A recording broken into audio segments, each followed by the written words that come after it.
अस्सलाम वालेकुम दोस्तों। मेरा शो मेरी मर्जी के साथ मैं हाजिर हूँ। आज 2023 शुरू हो चुका है और 2022 खुदा खुदा करके खत्म हो गया। 2022 बड़ा एंटरटेनिंग ईयर था, बहुत दिलचस्प साल था। लेकिन 2023 जो है वो काफी हद तक तो 2022 ही के प्रेशर पे, स्पीड पे, मोशन पे आगे चलेगा। 2023 कोई अपनी चीजें भी लाएगा। 2022 में हमें लगा कि हमारे पास जो एंटरटेनमेंट है या जो मनोरंजन है वो सारा का सारा जो है वो सियासत से जुड़ा हुआ था। तो आज के शो में जो हमारे एक्सपर्ट हैं वो कंटेंट जनरेटर भी हैं, वो एंटरटेनमेंट पे बिलीव भी करते हैं, उससे एंगेज भी होते हैं, आपके एंटरटेनमेंट का बायस भी बने हैं पिछले 10-12 सालों से। तो आज हम उनसे पूछेंगे कि क्या पाकिस्तान में सियासत के अलावा कोई एंटरटेनिंग चीज है, और है तो क्या, और या ये कि सियासत बेहतर एंटरटेनमेंट कैसे हो सकती है अगर एंटरटेनमेंट में बेहतर और बेहतर के लफ्ज हम यूज कर लें। तो हम अपने शो में खुश आमदीद कहते हैं अली आफ्ताब सईद को। अली, आपको बहुत बहुत हैप्पी न्यू ईयर। बहुत शुक्रिया। आपको भी हैप्पी न्यू ईयर। अली, ये जो आज का साल 2023 शुरू हो रहा है ना, ये 1 जनवरी संडे को है।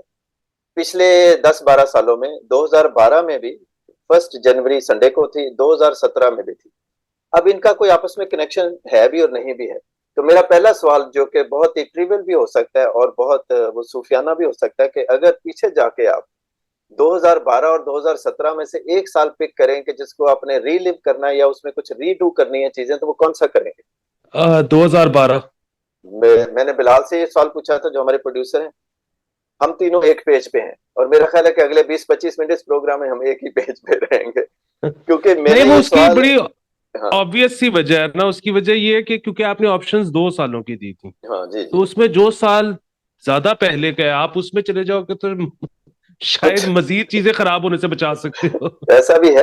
लेकिन 2017 तक तो बहुत कुछ बिगड़ चुका था। बिल्कुल बिल्कुल। और 2012 की एक और चीज ये भी थी कि उस वक्त यानी आपका जो म्यूजिक सीन पे आना था वो जिस तरह आया, और उसके बाद एक पूरा डेकेड जिस तरह चला, और फिर ये जो जमहूरियत और ये सब चीजें भी। तो एनीवे, तो आप पाकिस्तान के 2022 को मद्देनजर रखते हुए और जिस तरह पॉलिटिक्स सेंटर स्टेज बन गई है, तो सवाल ये है कि क्या हमारे 2023 में या 2022 में भी एंटरटेनमेंट की कोई और चीजें भी आई?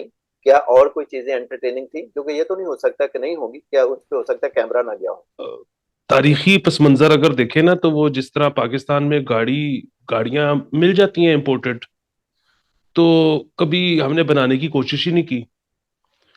तो इसी तरह हमारा मतलब हर किस्म की एंटरटेनमेंट हम कंज्यूम करते रहे हैं, और इसीलिए समझ ही नहीं आई कि खुद क्यों क्रिएट करने की जरूरत है। यहाँ पे जब आज से कुछ अरसे पहले तक जब लोग पूछते थे कि आप क्या करते हो, तो आप अगर कहते थे कि जी मैं गाने बनाता हूँ या मैं फिल्म बनाता हूँ, तो वो बड़ा हैरान होते थे कि यार इतने सारे गाने मिल जाते हैं, सुन लिया करो, बनाने की क्या जरूरत है। तो और यहाँ पर सिर्फ जो एक थोड़ी सी समझ आती थी लोगों को चीज, वो ये थी कि हाउस वाइफ्स के लिए अगर कोई ड्रामा कुछ बना रहा है उनकी एंटरटेनमेंट के लिए, तो वो था कि अच्छा हाँ, ये एक सोसाइटी, सेगमेंट ऑफ सोसाइटी है जिसको जिसके लिए शायद खुद बनाने की जरूरत है, क्योंकि हमने इनको एक्सपोज नहीं करना बाहर वाली एंटरटेनमेंट से।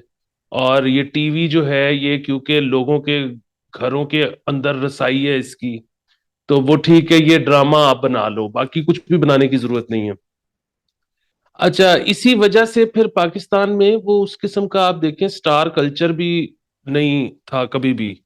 मसलन अब तो चले, क्योंकि सेल्फी वाला दौर है ना, वो अब सेल्फी से होता ही है कि अगर आपकी एक सेलिब्रिटी के साथ सेल्फी है तो उस पे आपको लाइक्स मिल जाएंगे सोशल मीडिया वगैरह पे। पर जब तक मोबाइल्स के फ्रंट कैमरास इतने अच्छे नहीं थे, तब तक आप देखें कि जिस तरह हम सुनते होते थे कि शोएब अख्तर इंडिया गया तो शॉपिंग मॉल में गया तो शॉपिंग मॉल बंद करना पड़ गया, इतने भीड़ इकट्ठी हो गई। यहां पर वही शोएब अख्तर आपको सड़क पर चलता मिलता था और कोई भीड़ नहीं थी इकट्ठी होती। यहाँ पर अगर कभी भीड़ आपको मिलती थी तो गेम शो होस्ट्स के इर्द गिर्द मिलती थी, क्योंकि उनसे पास चाहिए होता था। तो अगर कोई बंदा आपको कुछ दे नहीं सकता तो होगा वो सेलिब्रिटी घर पे, मतलब हम क्या करें। बिल्कुल सही, बिल्कुल सही। तो एक तो मेरा ये ख्याल है कि वो जाहिर है उस किस्म का कल्चर था, इसीलिए यहाँ पे चीजें कम बनती हैं अभी तक, लेकिन बहरहाल अब तब्दीली आ रही है। अब बहुत चीजें बन रही हैं, यहाँ तक कि हम तो बहुत सारी वजूहत हो सकती हैं कि मेरा और आपका शायद इंटरेस्ट है पॉलिटिक्स में। मतलब वही बात है कि जिस दिन आपने और मैंने शो ना भी करना हो, उस दिन भी आप अखबार पढ़ते हैं। बिल्कुल सही। ठीक है, तो वो तो हमारा इंटरेस्ट हो सकता है। फिर ये है कि हमें शायद अपने आप को ये दिलासा देने का शौक है कि हम कोई मीनिंगफुल चीज कर रहे हैं। हालांकि वही वाली बात है कि दिलासा ही है। अब जो पाकिस्तानी एंटरटेनमेंट, अगर आप नंबर्स देखें ना, जो जिनको इस वक्त पाकिस्तानी एंटरटेनर्स को नंबर्स मिल रहे हैं, वो अच्छा बुरा एक अलहदा चीज है, लेकिन नंबर्स उनको ज्यादा मिल रहे हैं जो सियासत पे बात नहीं कर अच्छा, दैट्स वेरी इंटरेस्टिंग। रहे। हाँ, और उसकी वजह ये कि मैंने छोटा मोटा सर्वे भी किया है। जाहिर है मेरा वो सैंपल साइज तो बहुत ही छोटा था, लेकिन मैंने जितने भी लोगों से पूछ सका, उन्होंने कहा कि जी मसला ये है कि वो जो आप सियासत पे अगर बात करेंगे या कोई माशरती इशू पे भी बात करेंगे, वो मतलब वो इनहेरेंटली उसके अंदर जो एक उदासी या गम छुपा हुआ है ना, या उससे जो मुझे एंड में मैं हंस रहा हूं लेकिन मुझे ये पता लग रहा है कि हम ठीक नहीं हो सकते, हम्म। या we are destined to doom और व्हाटएवर, तो वो हमें वो नहीं चाहिए। ठीक ठीक ठीक, दिस इज हमें इंटरेस्टिंग। चाहिए प्योर एंटरटेनमेंट। इसी पे आता हूँ कि आप इस वक्त 5 या 6 शो करते हैं रेगुलरली। हाँ। तकरीबन। हाँ, अच्छा, तो एज अ कंटेंट क्रिएटर और एज समबडी जिसको मैं समझता हूँ, यानी ये मैं कोई फ्लैटरी नहीं कर रहा कि जो सेलिब्रिटी है, अब सेलिब्रिटी को हम जाहिर है कि देख के स्पेक्ट्रम पे होते हैं ना, कि जो टॉक शो होस्ट हैं या जो और तरह से कंट्रोवर्शियल हो जाते हैं वो सेलिब्रिटी, लेकिन जब आपका आलू अंडे आया के बाद आप एटलीस्ट जो प्रोग्रेसिव्स थे उनके आप सेलिब्रिटी थे और हैं। तो एज अ सेलिब्रिटी जब कंटेंट क्रिएट करता है तो इसका मतलब उसका एक ब्रांड है, उसका एक नाम है, उसकी एक पहचान है। तो आपने ये जो शो किए, अब इसमें 2 शो को तो क्लियरली कह सकते हैं, माउजारिया को और दिल का डॉक्टर को, कि ये यानी वो जो होती है ना, simple pure and direct entertainment जो कर रहे हैं। क्रिकेट वाला या जो आपका इकोनो वाइज है, वो तो है कि भी इकोनॉमी के जो इश्यूज हैं उस पर एक एक्सपर्ट लाके थोड़ा सा डीपर अंडरस्टैंडिंग दे आम जुबान में। तो आप जब ये कंटेंट क्रिएट कर रहे हैं तो आपके उसके पीछे आपकी इंटेंट क्या है, और दूसरी आपकी एक जो अप्रोच है या अंडरस्टैंडिंग है मार्केट की, कि जो एक बात तो अभी आपने कही कि भाई जो लोग अब सियासत पे बात नहीं कर रहे उनको उनकी ज्यादा पजीराई हो रही है। तो आप इन शोज का 1 बाय 1 2 3 जो आपके हैं उनके बारे में बताएं कि मतलब व्हाट इज, वो कहते हैं ना शायर इस शेर में क्या कहने की कोशिश कर रहे हैं। तो एज शायर आप बताएं कि दिल का डॉक्टर से शुरू करते हैं जो मेरा बड़ा फेवरेट। डॉक्टर लव जो है वो तो बड़ा मेरा पुराना कॉन्सेप्ट था, और वो हम लेट हो गए उसकी सिर्फ एक वजह थी कि दो ओटीटी प्लेटफॉर्म्स थे जिन्होंने वादा किया कि हम ये कर लेंगे। तो लेकिन वो फिर उन्हें तकरीबन 6 6 8 8 महीने मुझे ख्वार करा के तो फिर नहीं किया। तो इवेंचुअली मैंने ये खुद ही शुरू कर लिया। और इसका बेसिकली एक तो ये कि पाकिस्तान में, बल्कि शायद इंडिया में भी, कोई love and relationship advice show मुझे मिला नहीं। दूसरी चीज ये थी कि इसमें ना थोड़ा सा मैंने वो उसको भी मॉक किया कि अगर आप रात को 11 बजे ऑनवर्ड्स जी वगैरह लगा लें ना, तो उस पे रात को हकीम टाइप लोग बैठ जाते हैं जो हर चीज का इलाज कर रहे होते हैं। से। तो वो उस की भी मौकरी थी, साथ में ये भी था, तो इस तरह से मिलके ये एक शो बन गया। अब वही बात है कि बहुत अच्छे नंबर्स तो इसके नहीं आ रहे, लेकिन जो हमारा हल्का अरबाब है वो इंजॉय कर रहा है इसको। अच्छा, मैं इस पे साथ साथ अपना कमेंट भी आपको देता हूँ कि मैं इसको क्यों समझता हूँ कि ये बहुत ग्राउंड ब्रेकिंग चीज है। वो इसलिए कि हर सोसाइटी में कुछ चीज टैबूड हो जाती है, काम खा या की जाती है सोशल के ऊपर से। जो सेक्स है, सेक्सुअल एजुकेशन है या जो रिलेशनशिप है, वो एक टैबूड रहा है। कि आप देखें कि जब मेरी शादी हुई अर्ली 90s में, तो दोस्त आके मशवरा देते थे जिनका अभी खुद नया नया तजर्बा था। यानी आपको ये घर से जो अब बच्चों को मिलती है, यानी मेरी 14 साल की बेटी, वो कहीं ज्यादा उसको इल्म है चीजों का जितना मुझे 30 साल की उम्र में भी था। तो वो एक तो ये चीज भी है। तो आपने ये जो बात की और ह्यूमर में, और अब मैंने 1 2 और शो भी देखे जो रिलीजन का नाम लेके खवातीन जो है वो बताती हैं कि सुन्नत में क्या है और बाकी चीजें क्या है। तो ये जो एक टैबूड चीज है उस पे जब आप लाइट हार्टेड गुफ्तगू करते हैं तो एक तो ब्लास्फेमी नहीं लगती, दूसरा लोगों का अंदर से इंटरेस्ट बड़ा होता है कि यार पता तो करें क्या है। यानी लोग जो है वो चाहते भी हैं बात करें, लेकिन यानी ओन भी नहीं करना चाहते। इसी तरह ये जो ऑडियो लीक्स आ रही हैं तो अंदर से तो सारे, इसका मतलब वो चौधरी परवेज इलाही साहब हों, खान साहब हों, अंदर से वो उनको डॉक्टर लव की जरूरत है लेकिन बाहर से वो मान नहीं रहे। इस पे आप जरा कुछ अपने रिफ्लेक्शंस दें। हाँ बिल्कुल। वो देखिए, ऑडियो लीक्स का भी फायदा तो हो रहा है, और वो फायदा ये हो रहा है कि मतलब जाहिर है, आप ये तो ख्वाहिश कभी नहीं करते कि ये मेरे साथ हो, लेकिन इवेंचुअली ये जो इतने सालों से डराया जाता था कि ऑडियो है और वीडियो है, और शायद जब ये एक दफा आ जाएंगी और उससे इलेक्टोरली कोई ज्यादा फर्क नहीं पड़ेगा, तो फिर ये खौफ ही खत्म हो जाएगा कि किसी के पास किसी की वीडियो है, मतलब होगी क्या करें। दूसरी चीज ये है कि माहुजारियां जो था मेरा, जो सेकंड शो आजकल जो चल रहा है, जो मतलब वही बात है, नंबर्स उसके बहुत कोई इम्प्रेसिव नहीं है, लेकिन मेरा तो सारा भाई उसकी सिस्टम उससे जो चलता है। कंसिस्टेंसी है आपकी, आप दोनों की, 227वां मेरे ख्याल शो या तो आ गया या आ रहा है, 226वां मैंने पिछले हफ्ते देखा था। तो बिल्कुल this is great. Over to you. बिल्कुल। और उसकी वजह ये है कि फिर अगेन मैं वही बात करूंगा कि दुनिया इतनी बदल गई है कि आज मेरा किचन बेसिकली अब मेरा यूट्यूब से चल रहा है, मैं कोई नौकरी नहीं करता, और मेरे इतने नंबर्स ही नहीं है कि कोई देखे तो वो कहेगा कि किस तरह चलता है तुम्हारा किचन। उसकी वजह पेट्रियन। और मुझे आज से 1 साल पहले या 1.5 साल पहले तक, चलिए 1 साल तो नहीं, नहीं पता था कि पेट्रियन क्या है। और अब मेरे लिमिटेड व्यूअर्स हैं, लेकिन वो और ज्यादातर जाहिर है पाकिस्तानी है, मतलब पाकिस्तान से बाहर तो कोई खास लोग नहीं होंगे जिनको इंटरेस्ट होगा हमारी बातों में। और हम आज से कुछ अरसे पहले सोच भी नहीं सकते थे कि पाकिस्तानी जो है वो कुछ देखने के पैसे देंगे, और वो सोच रहे ना सिर्फ पैसे दे रहे हैं बल्कि वो कमिट कर रहे हैं कि जी मैं, ये एक तो ये है ना, वन टाइम मैं आपको हर महीने इतने दूंगा, just keep on doing what you are doing. Very good very good. क्योंकि तो पिछले शो ये में याद है कि आप तो कह रहे थे जिसने 2 रुपए भी भेजने हैं वो भेज दीजिए। हालांकि मैं हाँ सोच रहा था यार बिल्कुल। 2 रुपए वो कहाँ, अगर 2 रुपए ही कैश करवाने हो तो किस बैंक के पास 2 रुपए का पता नहीं सिक्का है भी कि नहीं आजकल। हाँ लेकिन वही वाली बात है कि लोगों ने बेतहाशा भेजे 2-2 रुपए, और वो 2-2 रुपए बन के बढ़ के काफी बन जाएंगे। और अब तो फिर वही बात है, लोग पता है कैसे, जिसने 2 रुपए भेजे हैं ना, मेरे ख्याल में उसको ट्रांसफर फीस उससे ज्यादा पड़ गई होगी।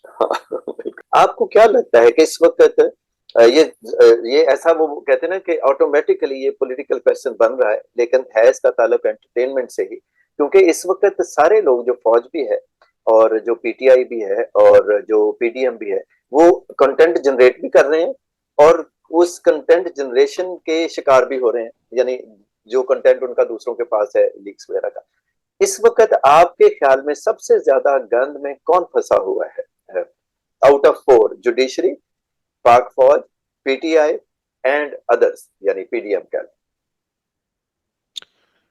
देखिए, एक तो ये कि वो जो होता है ना, ये तो मेरे ख्याल में हर रियासत की ख्वाहिश होती है कि वो बहुत ज्यादा कंट्रोलिंग हो, और वो किसी तरह मीडिया को अपने ताबे कर लें। और यहाँ पे हमें बहुत ज्यादा मिसालें भी दी जाती हैं कि देखो, अगर चाइना कर रहा है और उधर उधर किसी को कोई मसला नहीं है तो तुम्हें क्या प्रॉब्लम है।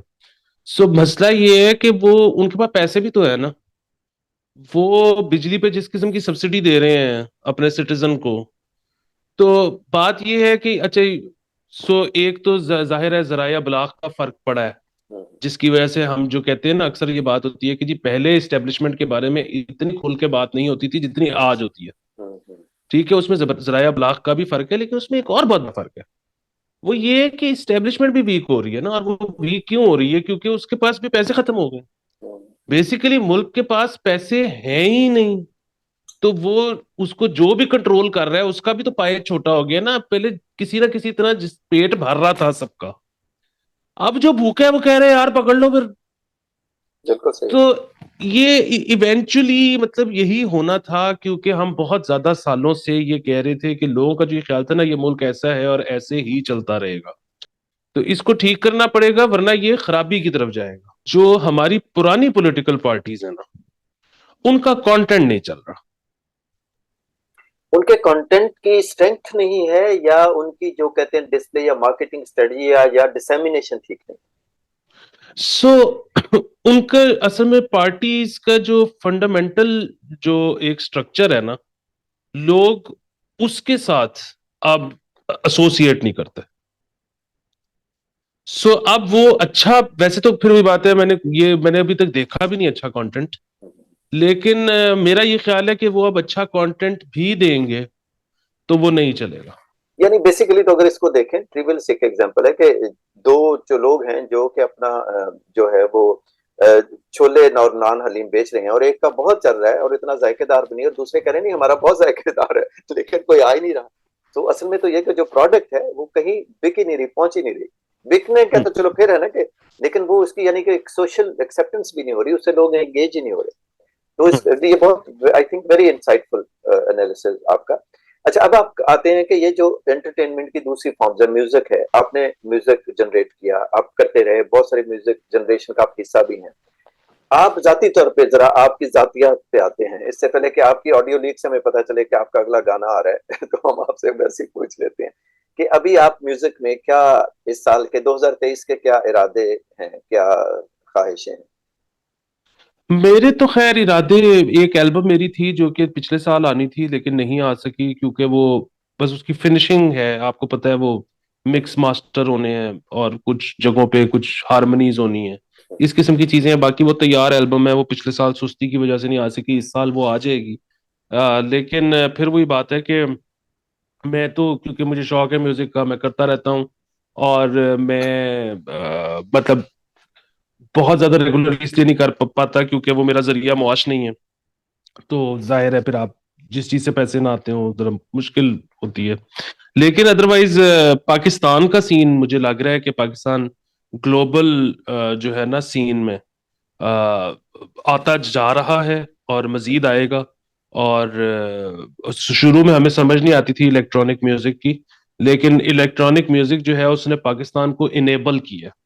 उसकी वजह यह है कि नॉन इलेक्ट्रॉनिक म्यूजिक में हम हमारे, क्योंकि रिकॉर्डिंग इक्विपमेंट, हमारे रिकॉर्डिंग के तरीके और हर चीज, हम स्टूडियोज, वो इतनी मतलब जो है ना, और फिर हमारे पास हार्डवेयर का ना होना। तो जब गोरे क्लब में किसी गोरे या इंडियन गाने के साथ हमारा गाना लगता था ना, तो एकदम से पता लग जाता था कि कुछ गलत हो गया। ठीक है, क्योंकि वो उस वॉल्यूम पे, उस ईक्यू के साथ हमारा गाना चल ही नहीं था सकता। ये अब इलेक्ट्रॉनिक म्यूजिक से हुआ ये है कि हर चीज सिंथ बेस्ड हो गई है, तो बेसिकली वही जो गोरे ने बजाया हुआ है आप उसको इस्तेमाल कर रहे हो। ठीक ठीक तो वो अब हमारा गाना जब वहां पे चलता है तो वो उसी वो मतलब उसी क्लब में हमारा गाना भी चलता है जिस क्लब में स्पेनिश और अमेरिकन और इंडियन गाने चल रहे होते हैं। दैट्स वेरी तो इंटरेस्टिंग। अब हाँ। अच्छा, तो उसमें जो वो कहते हैं ना कि थोड़ा सा कोई उसकी ग्लिम्प्स बताएंगे कि जो उस एल्बम में किस तरह के गाने हैं, क्योंकि आप अब से कन्वर्सेशन हुई थी और आपने कहा था कि उस वक्त आपका ख्याल था कि सिंगल्स रिलीज करने जो है वो शायद ज्यादा स्ट्रेटेजिकली एक बेहतर चॉइस है। लेकिन अब आप एल्बम रिलीज कर रहे हैं, और यहाँ पे नॉर्थ अमेरिका में लोग दोनों करते हैं, सिंगल भी रिलीज कर देते हैं और फिर 4-5 सिंगल जब हिट हो जाते हैं तो वो फिर एल्बम में भी आ जाते हैं। आप ये जो एल्बम है उसका नाम नाम से लेके कुछ भी कोई उसमें थोड़ा सा गुनगुनाई दे हमारे लिए कुछ। बिल्कुल, असल में वो एल्बम जो है वो सिंगल्स ही थे, वो सिंगल्स बनते चले गए और रिलीज ही नहीं किए मैंने, क्योंकि वो वीडियो शेडियो मेरे लिए बहुत मुश्किल हो रहा था, टाइम निकालना और पैसे निकालना। तो फिर वो जब 8-9 हो गए तो मैंने सोचा कि इनको कंपाइल करके एल्बम का ही नाम दे देते हैं, ओके, बने गुड तो गुड। हुए हैं। तो वो उसका मैंने नाम भी रखा है इट खड़का। हिट खड़का, अच्छा अच्छा, वेरी गुड। तो हाँ, क्योंकि वो एक गाना दूसरे से नहीं मिलता, बिल्कुल स्टैंड अलोन किस्म के गाने हैं, तो नाम मैंने इट खड़का रखा है। ज्यादातर उसमें गजलें और एक नज्म भी है। और उसका एक गाना जो था वो तो रिलीज हो गया था, बाकी कोई भी रिलीज नहीं हुए हुए। एक गाना जो रिलीज हो गया था वो था जंतर मंतर, मतलब वो भी गजल हाँ है, हाँ। राहत इंदौरी साहब की। और आज बल्कि इंसिडेंटली राहत इंदौरी साहब बिल्कुल, की हाँ सालगिरह उनका भी भी है। कौन थे, बिल्कुल मुझे याद। थोड़ा सा राहत इंदौरी साहब के लिए वो हो जाए। उसकी कथई आंखों में है जंतर मंतर सब, चाकू पाकू छुरियां बुरियां खंजर पंजर सब, जिस दिन से तुम रूठी मुझसे, रूठे रूठे, जिस दिन से तुम रूठी मुझसे, रूठे रूठे हैं, चादर वादर तकिया वकिया बिस्तर बिस्तर सा, उसकी कत्थई आंखों में है जंतर मंतर सब, चाकू पाकू छुरियां बुरियां खंजर मंजर सा। बहुत आला। 2023 में ये जो हमारी आज गुफ्तगू हुई है, जो इट खड़का टाइप है, क्योंकि हमने भी 7-8 चीजों पे ऐसे रैंडमली रिफ्लेक्ट किया। अ, अगले 4-5 महीनों में जो कौम, यानी सियासी तौर पे देखा जाए तो जिन एंटरटेनिंग चीजों का इंतजार है, वो एक है मियां नवाज शरीफ साहब की वापसी, वो कब होगी। एक ये है कि खान साहब की तरफ से वो है कि भाई इलेक्शन जो है वो कब अनाउंस होंगे। फौज की तरफ से ये है कि नए आर्मी चीफ जो हाफिज साहब आ गए हैं, वो कोई पिछले आर्मी चीफ की तरह कोई एक ऐसा कशका सा छोड़ते हैं जिससे पता चल जाता है कि अच्छा अब ये सियासी हो रहे हैं, यानी अब ये न्यूट्रल नहीं रह रहे, या न्यूट्रल की डेफिनेशन को बदल रहे हैं।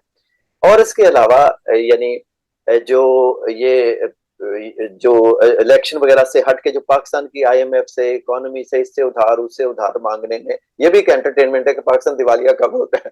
तो आप अपनी असेसमेंट में, अब आपकी प्रायोरिटी में, या आप कैसे देख रहे हैं इन्हीं 5-7 चीजों को होते हुए अगले 4-5 महीनों में। मेरा ये ख्याल है कि इलेक्शन तो अपने टाइम पे होंगे, उससे पहले हो ही नहीं सकते। और उसकी वजह वही है कि पैसे ही नहीं है। और दूसरा ये है कि मतलब अगर, और खान साहब ठीक कहते हैं, वो पॉपुलर हैं। तो अगर खान साहब पॉपुलर हैं तो जिनकी हुकूमत है उनको क्या पड़ी है कि वो जल्दी इलेक्शन करवा के तो जो पॉपुलर है उसको हुकूमत सौंप दें। बिल्कुल सही है। तो वो तो हो ही नहीं सकता। और दूसरा ये है कि मेरा ये ख्याल है कि इस वक्त जो है, जो मौजूदा हुकूमत है, उसको पूरी सपोर्ट हासिल है मुक्तदर कुव्वतों की। हम्म, और उसकी भी वजह यह है कि एक तो इमरान खान साहब उनसे अच्छी तरह पेश ही नहीं आए। हम्म, और दूसरी चीज ये है कि आप असल में ना, एक तो हालात बहुत आपके सामने ही है मुआशी। और वो जो प्ले बुक दे गए हैं ना खान साहब आने वाली तमाम हुकूमतों को, वो बड़ी मजेदार है। वो ये है कि आपको कोई हटाने लगे, आप पेट्रोल सस्ता कर दो। अच्छा। वो फिर जो अगला आएगा उसका बेड़ा गर्क हो जाएगा। हाँ, तो बिल्कुल। हाँ, अब तो मतलब हालात ऐसे हैं कि बहुत ही टफ, मतलब इस मुल्क में आपको अंदाजा नहीं है कि अभी मैं पिछले महीने मुझे काम के सिलसिले में दुबई जाना था 2 दिन के लिए। और मुझे डॉलर मिला ही नहीं। मेरे पास पासपोर्ट था, मेरे पास वीजा था, पर डॉलर मिला ही नहीं। हम्म, यहाँ पे रेट है 225, और डॉलर आपको मिलता है 270 का। और वो भी एक अजीबो गरीब कोई सीन होता है कि आप किसी को एडवांस पैसे दे आते हो, शाम को आपके घर खुफिया तौर पर डॉलर पहुंच जाता है टाइप माहौल। जैसे ऐसे तो 7-8 साल पहले शराब आती थी। हाँ बिल्कुल, अब वैसे डॉलर आता है। शराब बल्कि आसान हो गई है। हाँ, ओके। तो ये मतलब इस वक्त हम बहुत मसले में फंसे हुए हैं। पता नहीं सबको अंदाजा है कि नहीं है। हमारे नाजरीन, सामीन और हाजरीन, जो आपके भी बहुत सारे नाजरीन हैं, उनके लिए जाते जाते कुछ आपकी जो फेवरेट, पिछले होता है ना कि कोई अपनी चीज दिमाग में फंस जाती है, टेप फंस जाती है, जो आज चीज आजकल आपका दिमाग गुनगुना रहा है, वो हमारे लिए जाते जाते कहते हैं ना, वन फॉर द रोड।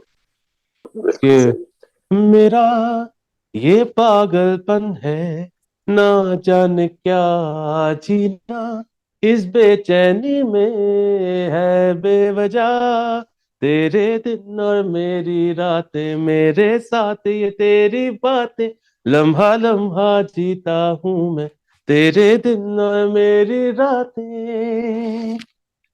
तो ये प्लीज सुने जाके, पागलपन है, मैंने बचपन का गाना है लेकिन बहरहाल मुझे वो पसंद आपका है। बड़ा फेवरेट है और बड़ा अच्छा है। Thank you very much Ali for your time. और बहुत शुक्रिया। पाकिस्तान भी ठीक रहे और आपके शोज भी ठीक रहे।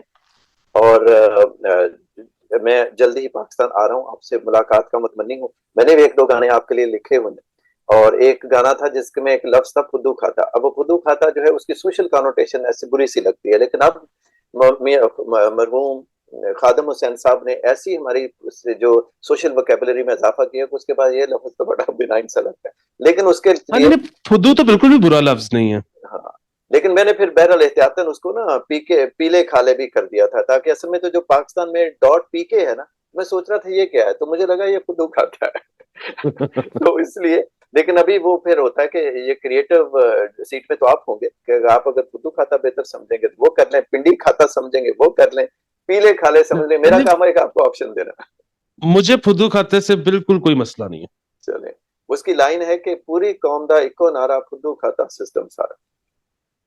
हाँ, ये बिल्कुल जबरदस्त है और ये वाकई हम पे बनती है। मैं तो अक्सर ये कहता हूँ ना कि पाकिस्तानी किसी को भी, मतलब मेरे समेत, आप कहो ना कि फलानी नौकरी चाहिए, इतने पैसे मिलेंगे, तो हमारा सवाल होता है कि यार ठीक है पर वजीफा नहीं लग सकता। तो नौकरी नौकरी नहीं चाहिए हमें। बिल्कुल उसी पे चाहिए। सही है। चले, बहुत शुक्रिया Ali, thank you. Very happy thank you so 2023 much. To you and to Pakistan.